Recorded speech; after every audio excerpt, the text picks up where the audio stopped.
धरानका mayor Harka Sampang pillar बनेर उभिए। काठमाडौँ महानगरपालिकाका mayor Balen शाहको पक्षमा रवि लामिछानेको पार्टीकी सरकारमा जाला त यसबारे पुरै जानकारी। बालेन शाहले सुरु गरे सरसफाई कार्यक्रम। समानुपातिकमा 3 पुरुष सांसद छान्न शेरबहादुर देउवालाई सकस। माओवादीमा पाको पुस्ताको सरकारमै ध्यान, युवाको चाहना प्रतिपक्ष। समानुपातिक सांसद चयनमा देखिएको असन्तुष्टि बारेमा रवि लामिछानेले भने, मैले नै खबरदारी गर्नुहोला भनेको हुँ। विद्युत खपत बढाउन पूर्वाधार विकासमा लगानी केन्द्रित छ भन्दै कुलमान घिसिङको भनाई। एकै दिन 500 भन्दा बढी चालक ट्राफिकको कारबाहीमा। 20 सिट जितेको राष्ट्रिय स्वतन्त्र पार्टी सत्ताको रेसबाट आउट।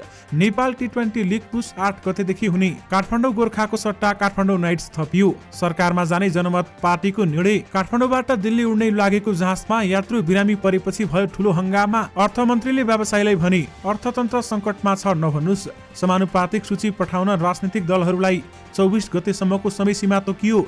फिल्म नचलेपछि पुष्प खड्काले 33% पारिश्रमिक फिर्ता गर्ने। 15 मार्क राख्दै प्रधानमन्त्री शेरबहादुर देउवालाई 15 किलोको माला। बर्नार्ड अर्नाल्ड बने विश्वका धनाढ्य व्यक्ति। एलन मस्क दोस्रो स्थानमा। स्कटल्यान्डसँग नेपालको लज्जास्पद हार। गौरी फन्टानाका बारेमा भारतका प्रधानमन्त्रीसँग फेरि कुरा गरौँला भन्दै प्रधानमन्त्री शेरबहादुर देउवाले भने, समानुपातिक सांसद बनाइदिनु भन्दै प्रचण्डको निवासमा घुइँचो। अस्थिरताको चिन्ता लाग्यो। कांग्रेस एमाले मिलेर सरकार बनाउनु पर्छ भन्दै विजय कुमार गच्छदारले भने। दलहरू समानुपातिकको प्रेसरमा सुरु भयो नयाँ सरकार निर्माणको जोड घटाउ। दिल्लीले काठमाडौँलाई चाँडो रेस्पोन्स गर्न थाल्यो। महाकाली तटबन्ध स्थलको संयुक्त अनुगमनको तयारी र भिडियोको अन्त्यमा नयाँ सरकार बनाउने बारेमा के कस्ता क्रियाकलाप भइरहेका छन्, यसबारे पुरै जानकारी पनि आजकै भिडियोमा। दर्शक महानुभावहरू नमस्कार। स्मार्ट खबरको न्युज अपडेटमा यहाँहरूलाई हार्दिक स्वागत छ। म आर्यन न्युपानी। आज मिति विक्रम सम्मत 2079 साल मङ्सिर 23 गते शुक्रबार, इस्वी सम्मत 2022 डिसेम्बर 9 तारिक। सदाको चाहिँ आज पनि हामी उपस्थित भइसकेका छौँ। आजका समाचारहरू एकदमै धेरै महत्त्वपूर्ण भएकाले भिडियोलाई अन्तिमसम्म हेर्नुहोला अनि हाम्रो मेहनतका लागि यो भिडियोमा एउटा लाइक अवश्य गर्नुहोला।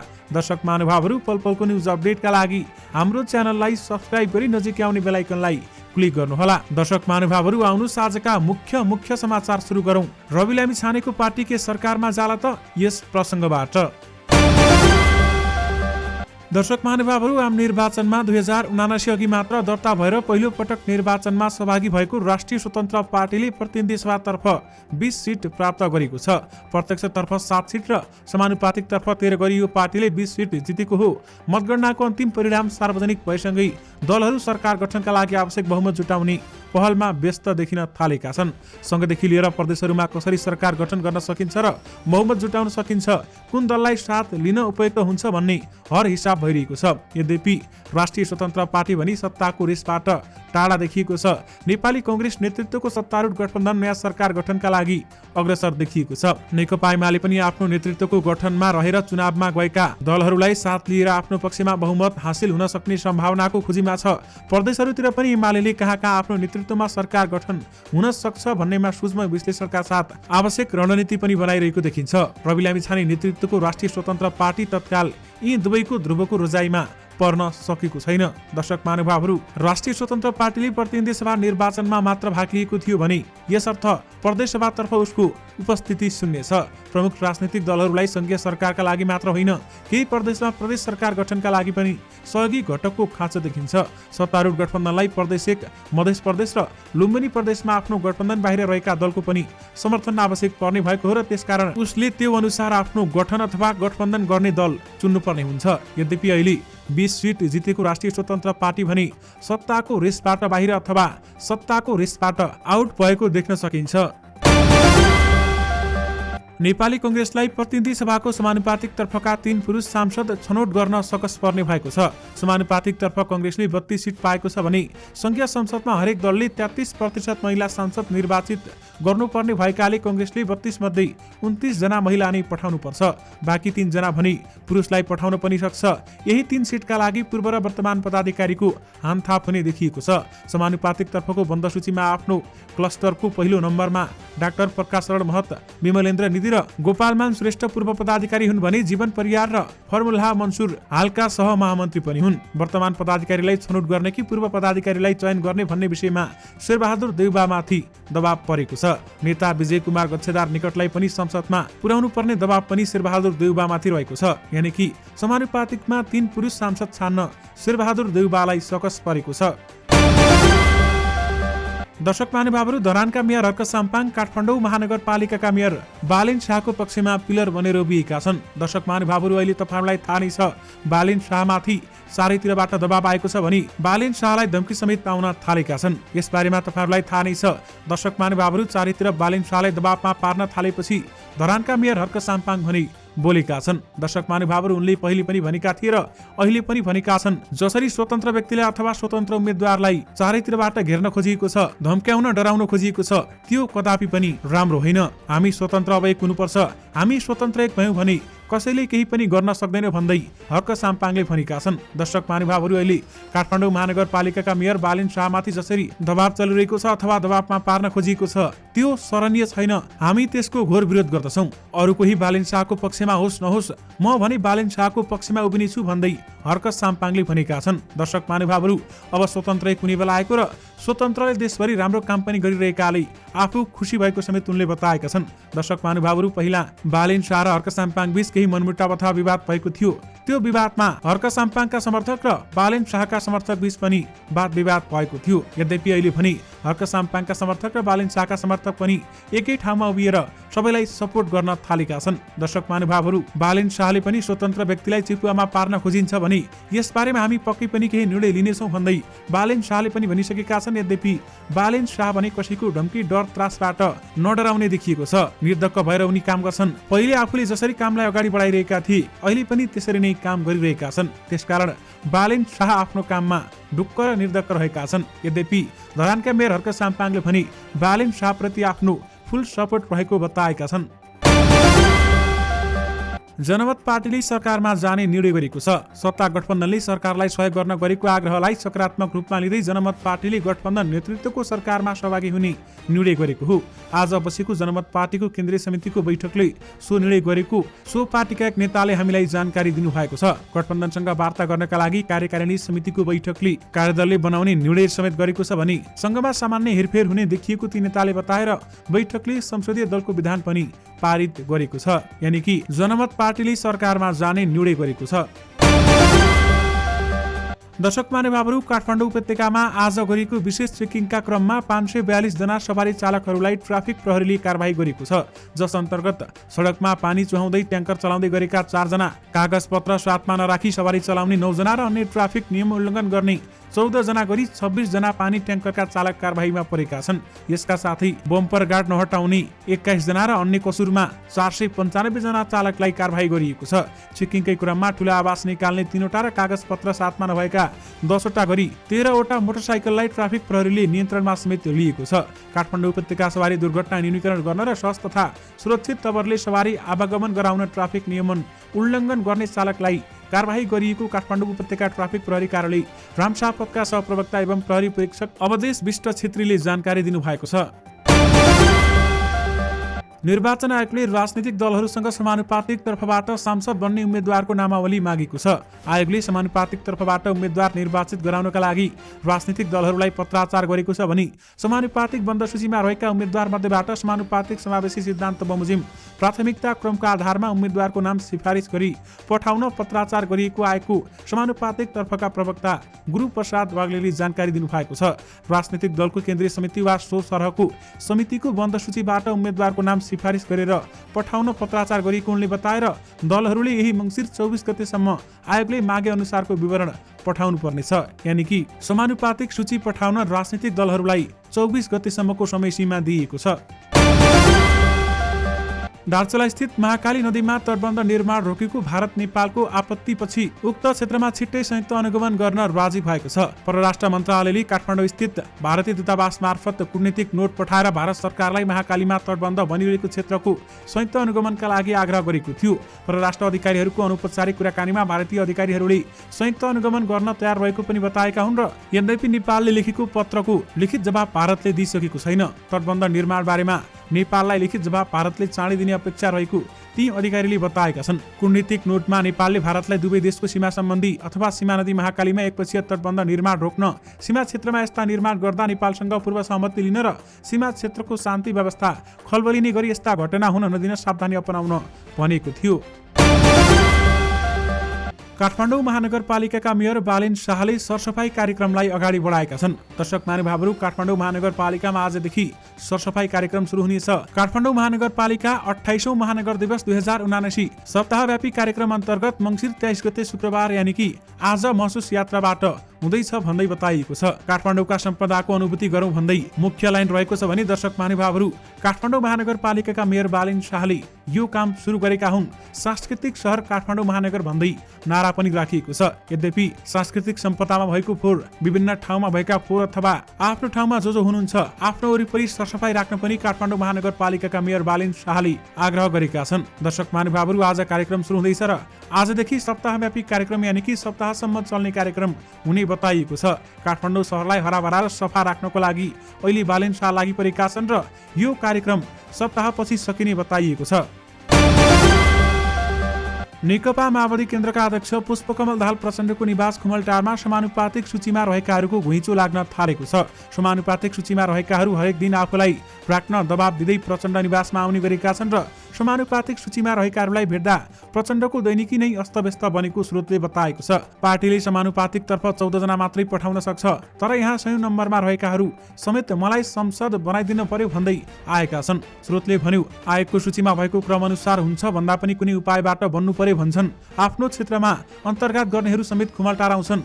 माओवादी केन्द्रले समानुपातिक तर्फ पाएका 14 सिट मध्ये 11 जना महिला पठाउनु पर्नेछ र अहिले राष्ट्रिय सभामा माओवादीका 14 जना सांसद रहेका छन् भने ती मध्ये 3 जना महिला छन्। प्रतिनिधि सभामा प्रत्यक्षतर्फ माओवादी केन्द्रबाट 18 जना निर्वाचित हुँदा दाङ 2 बाट रेखा शर्मा निर्वाचित भएकी छन् र अहिले यसरी प्रतिनिधि सभा र राष्ट्रिय सभा माओवादी केन्द्रका 4 जना महिला सांसद हुने भएका छन्। सबै सिट गरेर संघीय संसदमा 46 सिट पाउने माओवादीले 33% महिला पुर्याउन समानुपातिकबाट धेरै महिला पठाउनु पर्ने देखिएको हो। नेपाली कंग्रेसका नेता विजय कुमार गच्छेदारले पहिलो चुनावको राजनीतिक अस्थिरताको संकेत गरेको बताएका छन्। उनले कंग्रेस र नेकपा एमाले मिलेर देशलाई स्थिरता दिनुपर्ने बताए। सुनसरी क्षेत्र नम्बर 3 मा एमालेकी भगवती चौधरीसँग प्रतिनिधि सभा चुनाव हारेका गच्छेदारले अस्थिरताको चिन्ता लागेकाले अब कंग्रेस एमाले मिलेर सरकार बनाउनु पर्ने बताए। कसैको पनि बहुमत आएन, अस्थिरताको चिन्ता बढेको छ। यस्तो अवस्थामा कंग्रेस र एमाले मिलेर सरकार बनाए भने म खुसी हुनेछु भन्दै गच्छेदारले भने। आफू काठमाडौँ फर्केपछि कंग्रेस र एमालेको सरकार बनाउन पहल थाल्ने पनि उनले बताए। उनले प्रधानमन्त्री भने अब पनि कंग्रेस सभापति शेरबहादुर देउबा नै हुने बताएका थिए र कंग्रेस एमाले मिलेर सरकार बनाउनु पर्छ भन्दै उनको भनाइ रहेको छ। राष्ट्रिय स्वतन्त्र पार्टीभित्र समानुपातिक सांसद चयन बारेमा देखिएको असन्तुष्टि बारेमा सभापति रवि लामिछानेले कोही आत्तिनु पर्ने अवस्था नरहेको बताएका छन्। उनले विधि र पद्धति अनुसार नै समानुपातिक सांसद चयन गरिने बताए। आज हामीसँग संक्षिप्त प्रतिक्रिया दिँदै रविले भने, मैले नै खबरदारी गर्नुहोला भनेको छु, कोही आत्तिनु पर्ने पनि छैन। राष्ट्रिय स्वतन्त्र पार्टीले समानुपातिक उम्मेद्वार तय गर्न प्राइमरी इलेक्सन गरेको थियो। प्राइमरी इलेक्सनमा आएको मतका आधारमा समानुपातिक तर्फ उम्मेद्वार बनाएर बन्द सूची पेश गरिएको थियो। तर प्राइमरी इलेक्सन अनुसार तय गरिएको सूची अनुसार सांसद चयन नगरी विधि र पद्धति मिच्न खोजेको भन्दै पार्टी केन्द्रीय कार्यालय वसुन्धरामा आज खबरदारी समेत भएको थियो। राष्ट्रिय स्वतन्त्र पार्टीले शनिबार केन्द्रीय समिति बैठकमा बस्ने समानुपातिक सांसद चयन गरिने बताइरहेको छ भने प्रत्यक्षतर्फ 7 सिट जितेको राष्ट्रिय स्वतन्त्र पार्टीले समानुपातिकमा 13 सिट जितेको छ र राष्ट्रपालले समावेशी सिद्धान्त अनुसार सांसद चयन गर्नुपर्छ। नेपाल विद्युत प्राधिकरणका कार्यकारी निर्देशक कुलमान घिसिङले विद्युत खपत बढाउनका लागि प्राधिकरणको लगानी विद्युत पूर्वाधार विकासमा केन्द्रित रहेको बताएका छन्। आज नेपाल विद्युत व्यवसायी महासंघले आयोजना गरेको फिन इलेक्ट्रोटेक 2022 प्रदर्शनी कार्यक्रममा घिसिङले यस्तो बताएका हुन् र सरकार र प्राधिकरण विद्युतीय पूर्वाधार विकासका लागि केन्द्रित रहेको उनले बताएका छन्। नेपालमा उत्पादित नेपालमा नै खपत बढाउनका लागि विभिन्न इभी एक्सपोहरू भइरहेको उनले बताए। घिसिङले विद्युत खपतका लागि चार्जिङ स्टेशनहरू विस्तार र इन्डक्स कुकिङलाई प्राथमिकता दिँदै आएको पनि उनले बताएका छन्। यानि कि विद्युत खपत बढाउन पूर्वाधार विकासमा लगानी केन्द्रित छ भन्दै कुलमान घिसिङको भनाइ रहेको छ। अर्थमन्त्री जनार्दन शर्माले अर्थतन्त्र सङ्कटमा रहेको र आफूहरू निराश रहेको जस्ता अभिव्यक्ति नदिन उद्योगी व्यवसायीसँग आग्रह गरेका छन्। उद्योगी व्यवसायीहरू सडक आन्दोलनमा नभई उद्योग व्यवसायमा लाग्नुपर्ने उनको भनाइ छ। आज काठमाडौँमा भएको फिनिलेक्ट्रो टेक 2022 प्रदर्शनी कार्यक्रममा बोल्दै अर्थमन्त्री जनार्दन शर्माले उद्योगी व्यवसायीहरूका समस्याका समाधानको लागि सरकार गम्भीर रहेको भन्दै तरलता तथा बैंक ब्याज दर वृद्धि लगायतको समस्या समाधानको लागि निजी क्षेत्र, राष्ट्र बैंक, वाणिज्य मन्त्रालय र अर्थ मन्त्रालयका प्रतिनिधि सहितको कार्यदल दिएको सुझावका आधारमा काम भइरहेको समेत बताएका छन्। मन्त्री परिषदमा निजी क्षेत्रका समस्या समाधान गर्न सरकारले हस्तक्षेप गर्नुपर्ने माग राखेको भन्दै उनले उद्योगी व्यवसायीहरूले सडक रोज्न नहुने पनि बताएका छन्। कोरोना महामारीपछि विदेशमा ठूला स्टारका फिल्म समेत चलेनन्। उनीहरूले निर्मातालाई बचाउनु पर्ने भन्दै आफ्नो पारिश्रमिक फिर्ता गरे। यही शैलीलाई नेपालमा अभिनेता पुष्प खड्काले पछाएका छन्। राम्रो समीक्षा प्राप्त भए पनि उनको फिल्म कृष्णलीला बक्स अफिसमा चलेन, तर पुष्पले इमानदारीता प्रदर्शन गरे। आफूले पाएको पारिश्रमिक फिर्ता गर्ने घोषणा उनले त्यसबेला गरे। उनै पुष्प अभिनीत पछिल्लो फिल्म तिम्रो मेरो साथ आज आयोजित पत्रकार सम्मेलनमा पुष्पले पारिश्रमिक फिर्ता गर्ने सन्दर्भका प्रश्नको सामना पनि गरे। आफूले निर्मातासँग पारिश्रमिकको केही रकम बाँकी भएकाले त्यसको 33% फिर्ता गर्ने प्रतिबद्धता पुष्पले दोहोऱ्याए। यसअघि नेपालमा कुनै पनि कलाकारले फिल्म असफल भएमा पारिश्रमिक फिर्ता गर्ने कुरा भने गरेका छैनन्। यानि कि फिल्म नचलेपछि पुष्पले 33% पारिश्रमिक फिर्ता गर्ने भएका छन्। दर्शक महानुभावहरू, तपाईहरुमाझ एउटा अन्तर्राष्ट्रिय समाचार राख्न चाहे। विश्वको सर्वाधिक धनाढ्य व्यक्तिको सूचीमा पहिलो स्थानमा फ्रान्सेली अर्बपति बर्नार्ड अर्नाल्डको नाम आएको छ। फोर्ब्सको रियल टाइम धनाढ्यको सूची अनुसार एलन मस्कलाई पछि पार्दै अर्बपति बर्नार्डले आफ्नो नाम अघि सारेका हुन् र नेपाली समय अनुसार बिहीबार 5 बजेसम्म बर्नार्डको कुल सम्पत्ति 185.7 अर्ब डलर रहेको छ भने मस्कको भने सम्पत्तिमा 3.8 अर्ब डलरको गिरावट देखिएको छ। उनको कुल सम्पत्ति अहिले 185.4 अर्ब डलर रहेको छ। 73 वर्षीय बर्नार्ड अर्नाल्ड चर्चित फेसन ब्रान्ड लुई भिटनका प्रमुख कार्यकारी अधिकृत सिइओ हुन् भने 51 वर्षीय मस्क टेस्ला र स्पेस एक्सका सिइओ समेत हुन्। उनले हालै ट्विटर इन्क पनि खरिद गरेर यसका सिइओ बनेका छन्। फोर्ब्सका अनुसार टेस्लाको शेयरमा गिरावट आउँदा मस्कको सम्पत्तिमा पनि गिरावट आएको हो र अर्कातर्फ लुई भिटनको शेयर बढ्दा बर्नार्ड र उसको परिवारको सम्पत्ति बढिरहेको हो। यानि कि बर्नार्ड अर्नाल्ड विश्वका सबैभन्दा धनाढ्य व्यक्ति बनेका छन् भने एलन मस्क दोस्रो स्थानमा रहेका छन्। नामिबियामा जारी आइसिसी विश्वकप लिग 2 त्रिकोणात्मक ओडिआई सिरिजको अन्तिम खेलमा नेपाल स्कटल्यान्डसँग लज्जास्पद हार बेहोरेको छ। नेपालले दिएको 120 रनको सामान्य लक्ष्य स्कटल्यान्डले मात्र 2 विकेट गुमाएर 16.5 ओभरमा पूरा गर्यो। स्कटल्यान्डको शानदार जितका लागि जर्ज मुन्सीले 45 रन बनाए भने 28 बल खेलेका उनले 2 छक्का र 7 चौका प्रहार समेत गरेका थिए। यानि कि स्कटल्यान्डसँग नेपालले लज्जास्पद हार बेहोरेको छ। प्रधानमन्त्री शेरबहादुर देउवाले गौरी फन्टा नाकाको स्तरोन्नतिका लागि पुनः भारतका प्रधानमन्त्रीसँग कुरा राख्ने बताएका छन्। बिहीबारदेखि सुरु भएको सुदूरपश्चिम महोत्सवको उद्घाटन समारोहमा बोल्दै उनले यस्तो बताएका हुन्। शेरबहादुर देउवाले यसअघि आफ्नो भ्रमणका क्रममा भारतका प्रधानमन्त्री नरेन्द्र मोदीसित यस नाकाको स्तरोन्नति बारेमा कुरा राखेको समेत बताएका छन्। त्यसैगरी प्रधानमन्त्री शेरबहादुर देउवालाई 15वटा माग राख्दै कैलाली उद्योग वाणिज्य संघले 15 किलोको माला समेत लगाइदिएको छ। दर्शक महानुभावहरू, धनगढी महोत्सव उद्घाटन गर्न आएका प्रधानमन्त्री शेरबहादुर देउवालाई 15 किलोको माला लगाइएको हो भने 2063 सालमा महोत्सव सुरु हुँदै गर्दा शेरबहादुर देउवालाई सुदूरपश्चिमका सवालमा 21 वटा माग राखेर 21 किलोकी माला लगाइएको थियो। यो 16 वर्षको अवधिमा जम्मा 6 वटा मात्रै माग पूरा भएको कैलाली उद्योग वाणिज्य संघको भनाइरहेको छ। दर्शक महानुभावहरू, यद्यपि अहिले भने 15 किलोको माला लगाएर 15 वटा माग राखिएको छ। ती मागमा सामान्य कुरादेखि ठूला कुराहरूसम्म रहेका छन् र कृषि सिंचाइ सम्बन्धी अथवा कृषि सम्बन्धी पनि विभिन्न कुराहरू रहेका छन्। विद्यालय स्थापना सम्बन्धी, पर्यटन सम्बन्धी, टेलिभिजन सम्बन्धी, दूरसञ्चार सम्बन्धी, सडक सम्बन्धी, चीनी मिल उद्योग, यस्ता विभिन्न कुराहरू समेत मागमा राखिएको छ।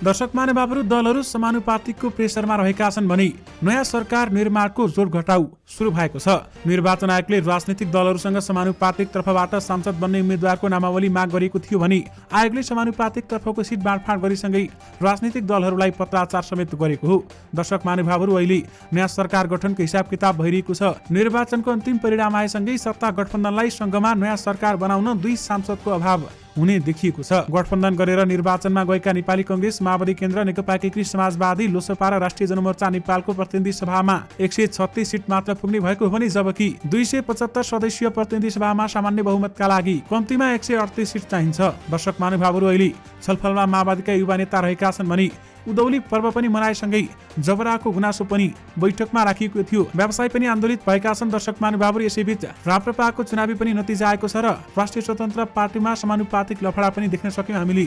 यसबारेमा तपाईहरुलाई हामीले पहिलेको भिडियोमा विस्तृत जानकारी गराइसकेका छौं। यद्यपि अहिले सरकार कसको बन्छ, कसलाई प्रधानमन्त्री बनाउने, यो भने टुङ्गो लाग्न सकेको छैन। यद्यपि गठबन्धनको सरकारमै प्रधानमन्त्री बन्न सक्ने देखिएको छ दर्शक महानुभावहरू। यद्यपि यसबारेमा थप अपडेट आएमा तपाईहरुमा पक्कै पनि लिएर आउने नै छौं।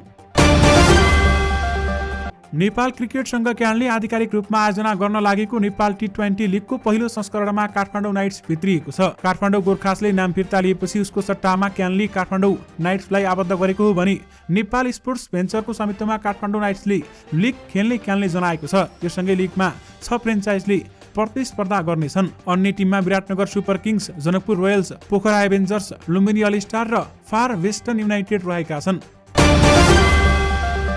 दर्शक महानुभावहरू, काठमाडौँबाट नयाँ दिल्ली उड्नै लागेको इन्डियो एयरको जहाजमा एक यात्रु आकस्मिक बिरामी परेसँगै यात्रुलाई अनबोर्ड गर्नु परेको छ, जसका कारण ट्याक्सी वेबाट धावनमार्ग नजिकै पुगेको जहाजलाई पुनः पार्किङ एरियामै फर्काउनु परेको थियो, जसका कारण जहाज निर्धारित समयभन्दा आधा घण्टा ढिला मात्र दिल्ली उडेको छ। बिरामी यात्रुलाई एम्बुलेन्सबाट अस्पताल पठाएपछि जहाज 4:45 मा काठमाडौँबाट दिल्ली उडेको विमानस्थल कार्यालय स्रोतले बताएको छ।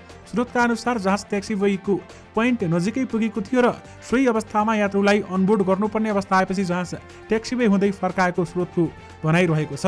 दर्शक महानुभावहरू, योसँगै तपाईहरुमा आजका सबै मुख्य समाचारहरू राखिसकेका छौं। फेरि पनि तपाईहरुमा नयाँ मुख्य समाचारको साथमा उपस्थित हुने नै छौं।